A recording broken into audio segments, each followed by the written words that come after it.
Madhavi madam എന്നെ വല്ലാതെ തെറ്റിദ്ധരിച്ചു. ഞാൻ പറഞ്ഞതൊന്നുമല്ല അവർ മനസ്സിലാക്കിയത്. ഹരി, അത് വിട്. നമ്മുടെ ഭാഗത്ത് തെറ്റൊന്നുമില്ലല്ലോ, പിന്നെ എന്തിനാ ഈ ടെൻഷൻ? എന്നാലും അവർക്കെന്താ എന്നെ മനസ്സിലാവാതെ പോയത്? ഹരി, എത്രയൊക്കെ പറഞ്ഞാലും അവരൊരു അമ്മയല്ലേ. സ്വന്തം മകൾക്കൊപ്പം നിൽക്കണമെന്നല്ലേ അവർ ചിന്തിക്കൂ. ഹരി നല്ല ഉദ്ദേശത്തിൽ പറഞ്ഞത് അവർക്ക് അഭിരാമിയെ കുറ്റം പറഞ്ഞായിട്ട് തോന്നിക്കാണും. അങ്ങനൊരു ചിന്ത അവർക്ക് തോന്നാതിരിക്കാനാ ഞാൻ അവരെ മാത്രം വിളിച്ച് സംസാരിച്ചത്. നമ്മൾ വിചാരിക്കുന്നത് പോലെ ആളുകൾ ചിന്തിക്കണമെന്ന് പറയുന്നത് അത് നടക്കൂ ഹരി? അവരെ സംബന്ധിച്ചിടത്തോളം ഇപ്പം 100 പ്രശ്നങ്ങളാണ്. അതിൻ്റെ ടെൻഷനും ഉണ്ടാവും. അതെനിക്ക് മനസ്സിലാവും മനോജെ. എന്ന് കരുതി ഇങ്ങനെയൊക്കെയാണോ സംസാരിക്കുന്നത്? മീരയെ വീട്ടിൽ വിളിച്ചോണ്ട് പോണമെങ്കിൽ പൊയ്ക്കോ എന്ന രീതിയിൽ അവർ സംസാരിച്ചത്. മീരയ്ക്ക് സമാധാനം കിട്ടുന്ന അതാണെങ്കിൽ അങ്ങനെ ചെയ്യണമെന്നാണ് എൻ്റെയും അഭിപ്രായം. ധന്യ ഇക്കാര്യം എന്നോട് പലതവണ പറഞ്ഞു. അപ്പോഴൊക്കെ ആദർശിനെ ഓർത്താ ഞാൻ എതിര് പറഞ്ഞത്. ഇപ്പം അഭിരാമിക്കൊപ്പം മാധവി മാഡവും മോളോട് അപമര്യാദയായിട്ട് പെരുമാറാൻ തുടങ്ങിയെങ്കിൽ അങ്ങനെ ചെയ്യുന്നതിൽ തെറ്റില്ലെന്നാണ് എനിക്ക് തോന്നുന്നത്. നമുക്കങ്ങനെ ചിന്തിക്കാം. പക്ഷെ മീരയുടെ മാനസികാവസ്ഥയോ? അത് മനസ്സിലാക്കാതിരിക്കാൻ പാടില്ലല്ലോ. ആദർശില്ലാത്ത ഈ സമയത്ത് മോള് വരുമെന്ന് എനിക്ക് തോന്നുന്നില്ല. ഇനി നമ്മൾ വിളിച്ചാൽ അത് അവൾക്ക് കൂടുതൽ കൺഫ്യൂഷൻ ഉണ്ടാക്കുകയുള്ളൂ. അത് ശരിയാ. എന്ന് കരുതി നമ്മുടെ കുട്ടിയെ അവർക്ക് തട്ടിക്കളിക്കാൻ ഇട്ടുകൊടുക്കാൻ പറ്റില്ലല്ലോ. ഇപ്പൊ ഹരി അവരോട് സംസാരിച്ച് തെറ്റിദ്ധരിച്ച സ്ഥിതിക്ക് അതിന്റെ ദേഷ്യവും കൂടെ അവർ മീനമോളോട് കാണിക്കില്ലെന്ന് പറയാൻ പറ്റുമോ? ആലോചിച്ചിട്ട് ഒരു സമാധാനം കിട്ടുന്നില്ല മനോജെ. മാധവ മാഡം ഇങ്ങനൊരാളായിരുന്നില്ല. പിന്നെ അവർക്കെന്താ ഇപ്പൊ ഇങ്ങനൊരു മാറ്റം? ഹരി, മനുഷ്യരങ്ങനെയാണ്. സാഹചര്യങ്ങൾക്കനുസരിച്ച് മാറ്റം ഉണ്ടാവും. ഓരോ സമയത്തും വ്യത്യസ്തമായ രീതിയിൽ ചിന്തിക്കുകയും പ്രവർത്തിക്കുകയും ഒക്കെ ചെയ്യും.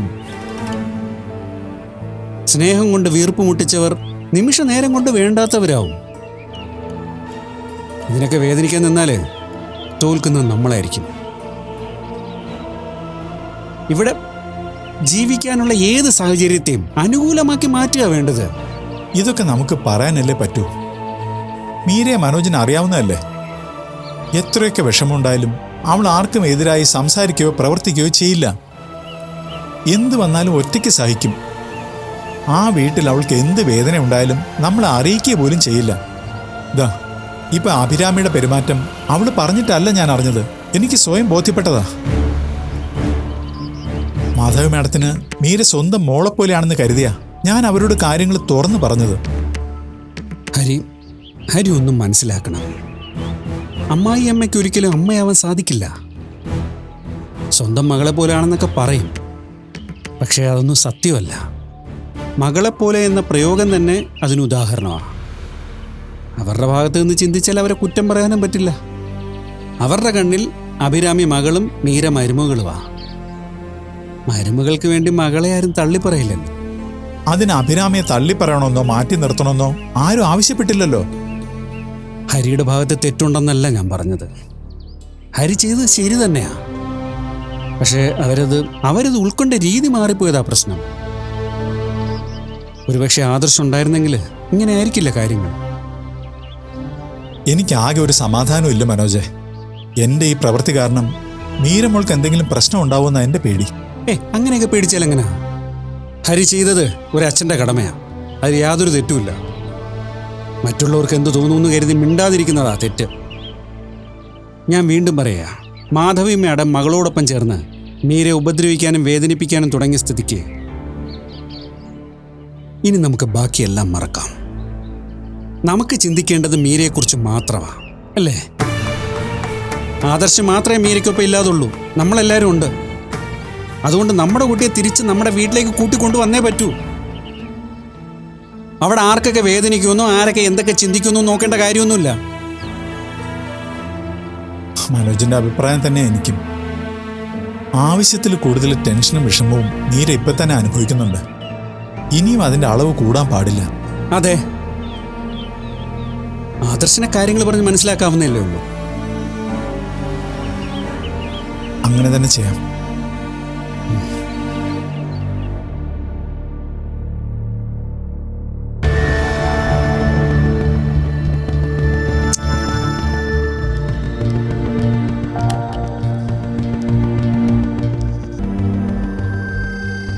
എത്തിയോ? അമ്മ ഇതെവിടെയായിരുന്നു? ഞാൻ വിളിച്ചിട്ട് ഫോൺ പോലും എടുത്തില്ലല്ലോ. ആ മീരയുണ്ടോ ഇവിടെ? ഇല്ല, ഞാനിപ്പോ വന്നതേ ഉള്ളൂ. എന്റെ തലവട്ടം കണ്ട ഉടനെ തമ്പുരാട്ടി ഓഡിറ്ററെ കാണാനെന്ന് പറഞ്ഞു പോയിട്ടുണ്ട്. ഞാൻ അവിടെ അന്വേഷിച്ചപ്പോ ഞാൻ വരുന്നതിന് കുറച്ചു മുമ്പാ മീര ഓഫീസിൽ വന്നതെന്ന് അറിഞ്ഞത്. വക്കീൽ അരമണിക്കൂറിൽ കൂടുതൽ വെയിറ്റ് ചെയ്തിട്ട് മീരെ കണ്ടിട്ട് പോയി. അപ്പൊ നീ വക്കീലിനെ കണ്ടില്ലേ? ഇല്ല, ഞാൻ വരും മുമ്പേ വക്കീല് പോയി. ഉം. അമ്മ എവിടെ പോയതായിരുന്നു? എന്നെ ഹരി ഒന്ന് കാണണോന്ന് പറഞ്ഞു വിളിച്ചിരുന്നു. ഏത് ഹരി? മീരയുടെ അച്ഛനോ? അതെ. അയാൾ എന്തിനാ അമ്മയെ കാണാൻ വേണ്ടി വിളിക്കുന്നത്? ഇവിടെ വന്നോ? വീട്ടിൽ വന്നോ അമ്മയെ കണ്ടാ പോരെ? വീട്ടിലും ഓഫീസിലും ഒന്നും വെച്ച് പറയാൻ പറ്റാത്ത പേഴ്സണൽ കാര്യമാണെന്നും പറഞ്ഞ വിളിച്ചത്. അതെന്ത് കാര്യോ? നിന്റെ കുറ്റം പറയാൻ, അല്ലാതെ എന്തിനാ? എന്റെ കുറ്റം പറയാനോ? അതെ, മീരയോടുള്ള നിന്റെ രീതികളും പെരുമാറ്റങ്ങളും ഒന്നും ശരിയല്ലെന്നാ അയാൾ എന്നോട് പറഞ്ഞത്. ആഹാ, അത് കൊള്ളാലോ. ഇനി അയാൾ പറയുന്നത് പോലെ വേണോ ഞാൻ അവളോട് പെരുമാറാൻ? നടന്നത് തന്നെ. അയാൾ പറഞ്ഞതെല്ലാം കേട്ടോണ്ട് അമ്മ ഇങ്ങ് പോന്നോ? തിരിച്ചൊന്നും പറഞ്ഞില്ലേ? ഇത്രയൊന്നും അല്ല പറഞ്ഞത്. നീ അവിടെ താമസിക്കുന്ന തന്നെ പ്രശ്നമാണ്. നിന്നെയും വിഘ്നേഷിനെയും തിരിച്ചയക്കണമെന്ന ഉപദേശവും ഉണ്ടായിരുന്നു. അയാൾ കൊള്ളാലോ. അച്ഛനും മോൾക്കും പാവങ്ങളാണെന്ന് തോന്നിക്കുന്ന മുഖം മാത്രമേ ഉള്ളൂ അല്ലേ? കയ്യിലിരിപ്പ് വേറെ ലെവലാണല്ലോ. സുഭദ്രാന്റെയും കൂടി വന്ന സ്ഥിതിക്ക് വേണമെങ്കിൽ വീട് മാറാന്ന് അമ്മ പറഞ്ഞപ്പോ വേണ്ട, മാറണ്ട, ഞാനും വിഘ്നേഷ് ഏട്ടനും തിരിച്ചു പോയേക്കാന്ന് കരുതിയതാ. ഇനിയിപ്പോ ഒരു കാരണവശാലും മാറുന്നില്ല. അങ്ങനെ അയാളെ പേടിച്ച് എനിക്ക് എങ്ങോട്ടും മാറേണ്ട ആവശ്യമില്ല. അത് ഞാൻ അപ്പൊ തന്നെ അയാളോട് പറഞ്ഞവേ. എന്റെ മോൾ എവിടെ താമസിക്കണമെന്ന് ഞാൻ തീരുമാനിക്കും. അതിലാരും ഇടപെടേണ്ട ഒരു കാര്യവും. ഇതൊക്കെ ആ മീര അവളുടെ അച്ഛനെ കൊണ്ട് പറയിക്കുന്നതാ അമ്മേ. അല്ല, ഇതൊക്കെ സംഭവിക്കണം. മീര എന്ന് പറഞ്ഞ ദേവതയാണെന്നല്ലേ അമ്മ പറയുന്നത്? ഞാൻ കാല് പിടിച്ച് പറഞ്ഞതാ ആ മീരയും ആദർശം തമ്മിലുള്ള വിവാഹം നടത്തരുതെന്ന്. ഇപ്പൊ അമ്മയ്ക്ക് സമാധാനായില്ലേ? മീരയുടെ കാര്യത്തിൽ എനിക്ക് തെറ്റുപറ്റിയെന്ന് ഞാൻ ഇപ്പോഴും കരുതുന്നില്ല ബി. പക്ഷെ ആദർശിന് ചേരുന്ന ജാതകമായിരുന്നു അവളുടേതെന്ന കാര്യത്തിൽ എനിക്ക് സംശയമുണ്ട്. ആർക്കറിയാം? അമ്മ വെറുതെ അവളുടെ പെരുമാറ്റം കണ്ട് മൂക്കും കുത്തി വീണു. അതല്ല നമ്മുടെ വീട്ടിൽ കയറി പറ്റാനുള്ള അവളുടെ അടവായിരുന്നു. ഇനി നമ്മുടെ സ്വത്തുക്കളും കമ്പനിയും സ്വന്തമാക്കാനായിരിക്കും അവൾ ശ്രമിക്കുന്നത്. അതൊന്നും ഒരിക്കലും നടക്കുന്ന കാര്യമല്ല. മീര ഇവിടെ ഉണ്ടായിരുന്നെങ്കിൽ ഇപ്പൊ തന്നെ അവളോട് ആ കാര്യം ചോദിക്കായിരുന്നു. ആ ചൂടോടെയാ ഞാൻ വന്നത്. ചൂടൊന്നും ആറണ്ട, വീട്ടിൽ അവള് വരുമല്ലോ, അപ്പൊ ചോദിക്കാം. ഇതിനെല്ലാം ഒരു അവസാനം ഉണ്ടാക്കാൻ പറ്റുമെന്ന് അറിയണമല്ലോ.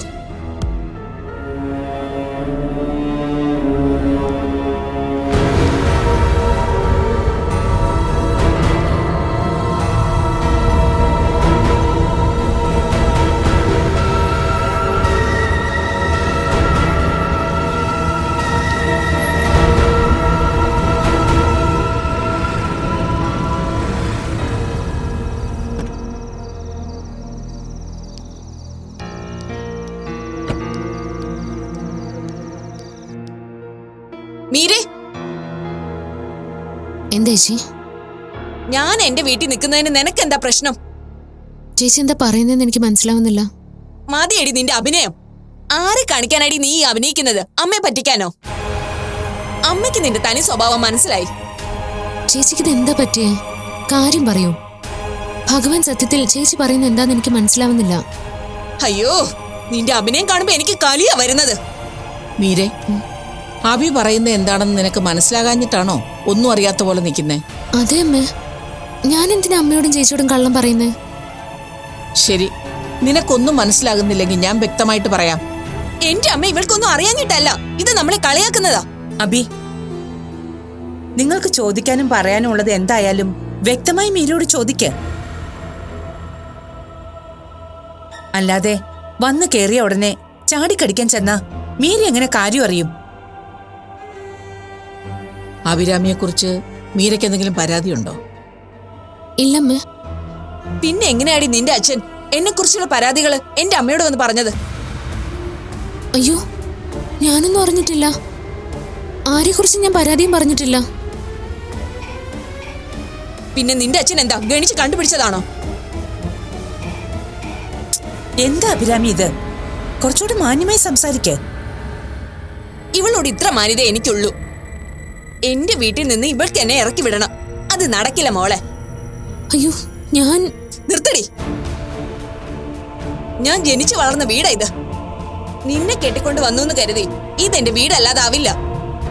നീ എത്രയൊക്കെ ശ്രമിച്ചാലും ഞാൻ കഴിഞ്ഞുള്ള സ്ഥാനവും അവകാശവും ഒക്കെ നിനക്ക് ഈ വീട്ടിലുണ്ടാവൂ. ചേച്ചി ഇങ്ങനൊന്നും പറയരുത്. ഞാൻ സ്വപ്നത്തിൽ പോലും ചിന്തിക്കാത്ത കാര്യങ്ങളാ ഇതൊക്കെ. അഭി പറഞ്ഞത് ശരിയാ.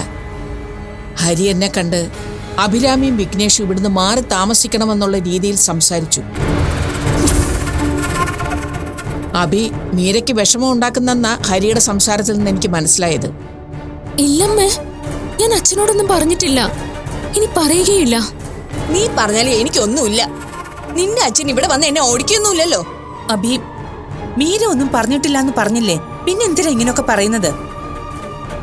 മീര പറയാതെ എങ്ങനെയാ ചേച്ചി ഹരി ഈ കാര്യം എന്നോട് വന്ന് പറയുന്നത്? അമ്മയും ചേച്ചി എന്നെ ഒന്ന് വിശ്വസിക്കുക. അച്ഛൻ എന്താ അങ്ങനെ പറഞ്ഞെന്ന് എനിക്കറിയില്ല. പക്ഷെ അതിനൊരു അവസരം ഞാനായിട്ട് ഉണ്ടാക്കിയിട്ടില്ല. ഞാനൊന്നും പറഞ്ഞിട്ടില്ല. ശരി, ഞങ്ങളത് വിശ്വസിച്ചു. ഒന്ന് കേട്ടോ, ഇതെന്റെ വീടാ. എന്റെ മക്കൾക്ക് രണ്ടുപേർക്കും ഒരുപോലെ അവകാശമുള്ള വീട്. ഒരമ്മയ്ക്ക് രണ്ടു മക്കളെ ഒരുപോലെ കാണാനേ പറ്റൂ. ഒരാളെ മാറ്റി നിർത്താൻ പറ്റില്ല. വിവാഹം കഴിച്ചിട്ടുണ്ടെന്ന് കരുതി അഭി എന്റെ മകളല്ലാതാകുന്നില്ല. പിന്നെ മീരയ്ക്ക് ഇവിടെ എന്തെങ്കിലും അസൗകര്യമുണ്ട്, വീട്ടിലേക്ക് പോകണമെന്നാണെങ്കിൽ മീരയ്ക്ക് പോകാം.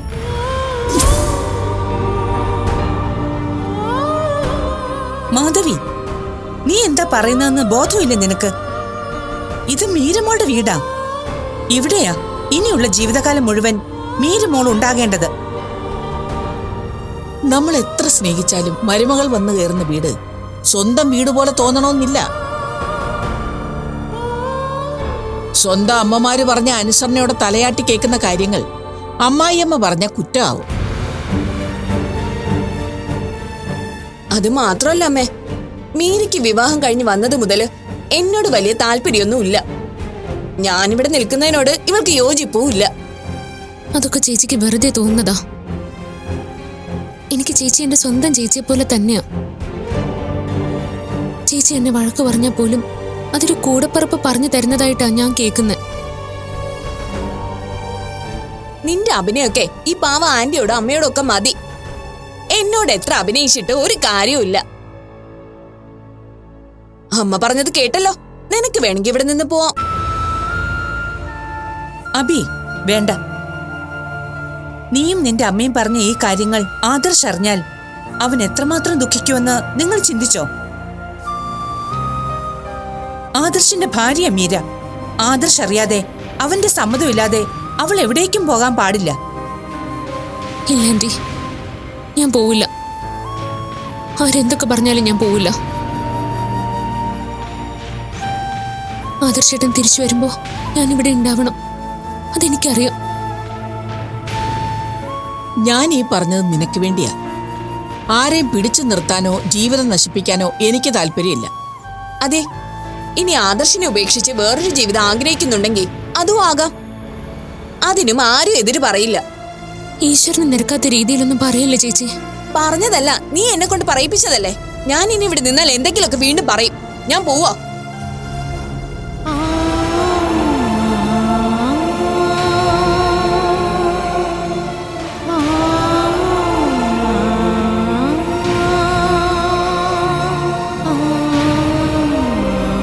മോളെ, അവര് പറയുന്ന ഒന്നും മോള് കാര്യമാക്കണ്ട, വിഷമിക്കുകയും വേണ്ട.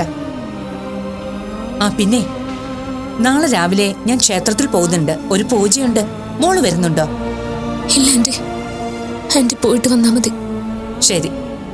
മോൾക്ക് മനസ്സമാധാനം കിട്ടാനും എല്ലാത്തിനെയും നേരിടാനുള്ള ശക്തി ഉണ്ടാവാനും ആന്റി പ്രാർത്ഥിക്കാം.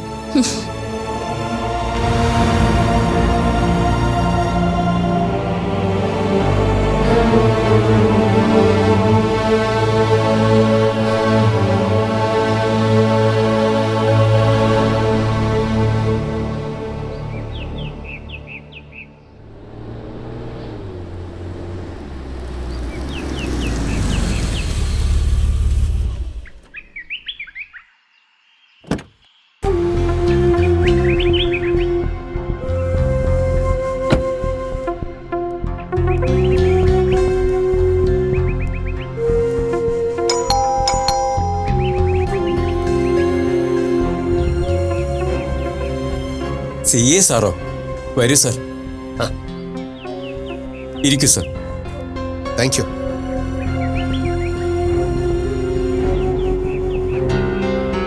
അന്വേഷണങ്ങളൊക്കെ കഴിഞ്ഞില്ലേ സർ? ഞങ്ങളുടെ മകളെ ഇല്ലാതാക്കിയവന് ഏറ്റവും വലിയ ശിക്ഷ തന്നെ കിട്ടണം. അത് കാണാൻ വേണ്ടിയാ ഞങ്ങൾ ജീവിച്ചിരിക്കുന്നത്. അത് തന്നെ എൻ്റെയും ആഗ്രഹം.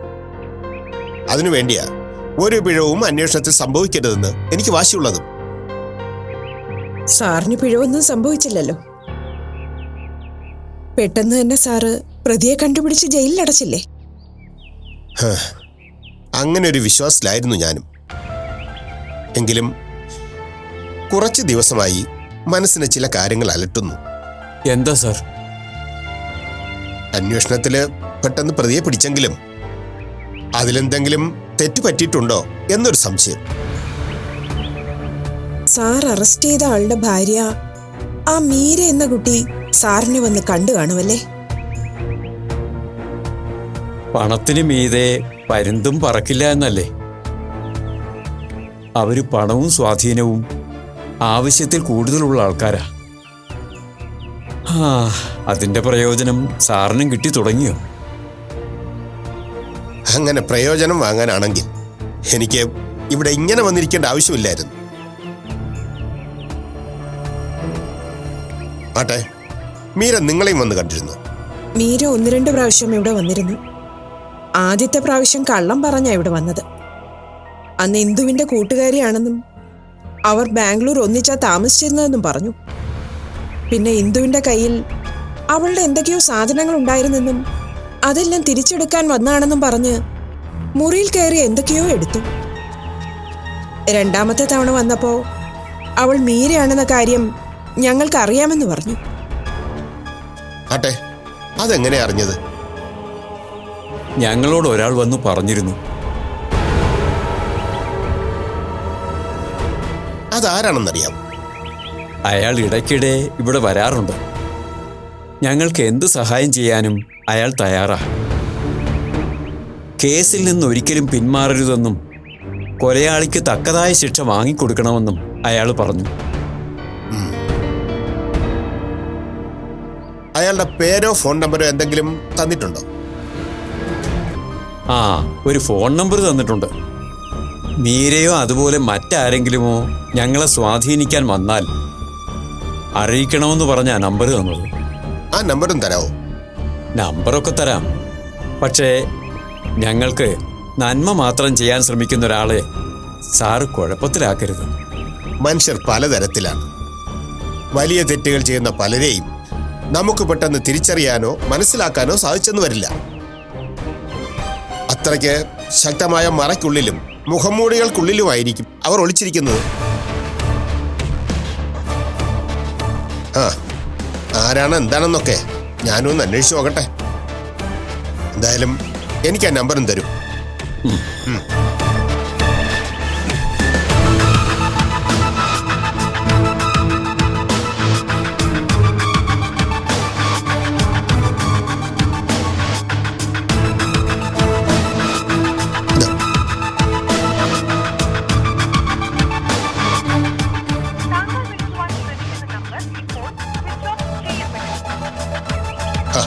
അയാളുടെ ഫോൺ ഓഫാണല്ലോ.